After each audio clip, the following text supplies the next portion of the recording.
नमस्कार। आज हम एक बहुत ही दिलचस्प कहानी पर बात करने वाले हैं। स्रोतों से मिली है ये कथा। हाँ बिल्कुल। एक ऐसी कहानी जो मतलब दिल को छू लेती है, आध्यात्मिकता से भरी हुई। सही कहा। ये कहानी है अटूट श्रद्धा की, विश्वास की शक्ति की, खासकर शिव भक्ति की गहराई दिखाती है। कहानी देवगिरी नगर के सुधरमुड़ु नाम के एक शिव भक्त की है। वो त्रिकाल संध्या वंदन करते थे। हाँ मतलब दिन के 3 खास पहरों में प्रार्थना और रोजाना पार्थिव शिवलिंग की पूजा भी। बिल्कुल मिट्टी से शिवलिंग बनाकर पूजते थे। और कमाल की बात यह है कि उन्हें दुनिया की चीजों से कोई खास लगाव नहीं था। वैराग्य भाव था उनमें। अगर कुछ ना हो तो भी उसे ईश्वर की मर्जी, उनकी कृपा मानते थे। हाँ ये बहुत ऊंचा स्तर है सोचने का। लेकिन घर में एक चिंता थी, उनकी पत्नी सुदेहा। जी, बहुत सुशील थी वो, नेक थी, पर उन्हें एक दुख था, संतान ना होने का। और जब उन्होंने ये दुख अपने पति से कहा तो सुधरमुड़ु ने उन्हें समझाया। हाँ, उन्होंने सांसारिक मोह रिश्तों के बारे में बताया कि ये सब तो अस्थायी हैं, नश्वर हैं।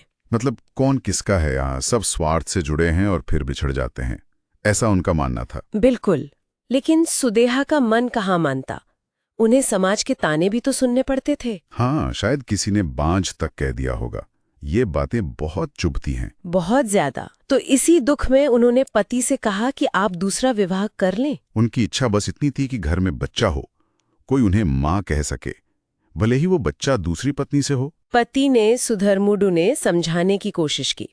कहा कि देखो इससे आगे चलकर जलन होगी, घर में शांति नहीं रहेगी। उन्होंने ईश्वर से संकेत जानने के लिए एक वो फूलों की मालाओं से परीक्षा भी ली थी ना? हाँ ली थी।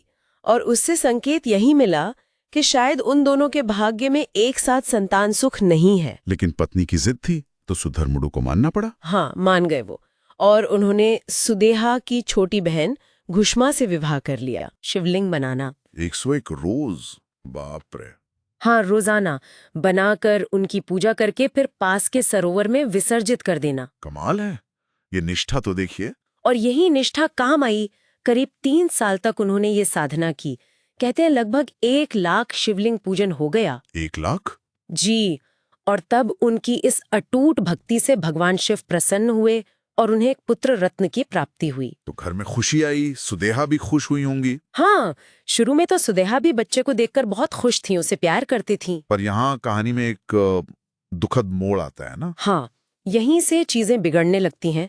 समय बीता, बेटा बड़ा हुआ, उसकी शादी हुई। अच्छा। तो जो नई बहू आई और ससुराल वाले थे, उनका झुकाव स्वाभाविक रूप से सगी माँ यानी घुष्मा की तरफ ज्यादा था। ये तो होता ही अक्सर। बहुत बढ़ गई जलन अपने ही भांजे के प्रति, जिसे वो बेटा मानती थी। हाँ, ईर्ष्या ने इतना भयानक रूप ले लिया कि एक रात उन्होंने सोते हुए उसी बच्चे की हत्या कर दी। अरे, ये क्या कह रही हैं आप? सच है। और इतना ही नहीं, उसके शरीर के टुकड़े करके उसी सरोवर में फेंक दिए जहां घुष्मा रोज शिवलिंग विसर्जित करती थी। हे भगवान, ये तो कल्पना से भी परे है। कितना भयानक। बिल्कुल।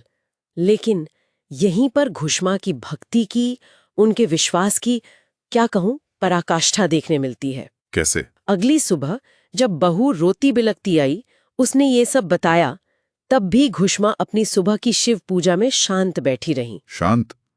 मतलब कोई प्रतिक्रिया नहीं? कोई प्रतिक्रिया नहीं। उनका विश्वास था कि जिसने दिया है वही रक्षा करेगा। वो जरा भी मतलब विचलित नहीं हुई। ये तो अविश्वसनीय है, इतना गहरा विश्वास। और फिर पूजा के बाद जब वो रोज की तरह शिवलिंग विसर्जन के लिए सरोवर गईं और वहां बेटे के अंग देखे, तब तो विचलित हुई होंगी। नहीं, तब भी वो शांत रहीं। उन्होंने इसे शिव की इच्छा माना। जैसे उन्होंने सोचा, जैसे पेड़ फूल खिलाता है और फिर खुद ही उसे अपने चरणों में गिरा लेता है, ये वैसा ही है। इस स्तर का समर्पण। हाँ, और स्वीकृति। हाँ। और उनकी यही अविचल आस्था, ये गहरी स्वीकृति देखकर स्वयं भगवान शिव भी द्रवित हो उठे। और फिर चमत्कार हुआ। चमत्कार हुआ। वो बेटा माँ माँ कहता हुआ पानी से जीवित बाहर आ गया। जीवित? हाँ। और उसने बताया कि बड़ी माँ मतलब सुदेहा ने उसे मारा था, पर शिवजी ने उसे फिर से जीवन दिया है। सब जानने के बाद घुष्मा ने अपनी बहन पर गुस्सा नहीं किया, सुदेहा पर? नहीं, कोई क्रोध नहीं, बल्कि उन्होंने अपने बेटे को समझाया कि देखो, तुम्हें बचाने वाले तो स्वयं महाकाल शिव हैं। जब तक उनकी कृपा है तुम्हारा कोई कुछ नहीं बिगाड़ सकता। वाह, क्या कहानी है। यही तो है सच्ची भक्ति, जो सबसे कठिन, सबसे दर्दनाक हालात में भी डगमगाए नहीं। घुष्मा की यही अटूट श्रद्धा, हर हाल में प्रभु इच्छा मानने का भाव, वही चमत्कार का कारण बना। ये कहानी वाकई सोचने पर मजबूर करती है। अगर ऐसी गहरी आस्था हो तो जीवन की बड़ी से बड़ी मुश्किलों को, जिन्हें हम नुकसान समझते हैं, उन्हें देखने का हमारा नजरिया कितना बदल सकता है। बिल्कुल, हो सकता है जिससे हम दुर्भाग्य समझ रहे हो वो असल में ईश्वर की कोई बड़ी योजना का हिस्सा हो। हाँ, जिसका फल शायद आगे चलकर किसी अप्रत्याशित कृपा के रूप में मिले। इस पर विचार जरूर करना चाहिए।